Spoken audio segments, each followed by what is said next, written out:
បងប្អូនទាំងអស់គ្នានេះដើមក្រូចសើចរបស់ខ្ញុំដើមក្រូចសើចនៅផ្ទះខ្ញុំស្លឹកធំអត់សូវមានបន្លាទៀត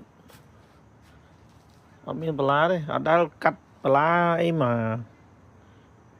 នេះបន្លាប៉ុណ្ណឹងឯនេះ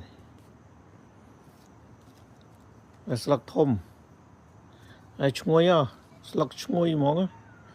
តែសាកកាត់ប្រហែលដងឯងសាកកាត់ផ្សំអត់ដងណាគេបកកែផ្សំជួយផ្នែកនាំផងហើយមកមេឃច្រើនឥឡូវ winter time ជាដល់រុញចូលក្នុងផ្ទះទៀតហើយមេឃវាដើមឡើងធំហើយ7ឆ្នាំហើយនេះ7 years ហើយដាំអត់ដែលចេញផ្លែ never have a fruit I don't understand all my tree have no fruit មើលអានេះដើមក្រូចឆ្មាដល់ប៉ុណ្ណាណៃអត់មានផ្លែ no fruit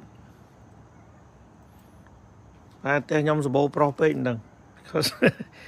too many men at home too many boys មើលអ្នកណាមានយោបល់អីជួយណែនាំមើលដាក់ធ្វើម៉េចឲ្យមកគល់ look at that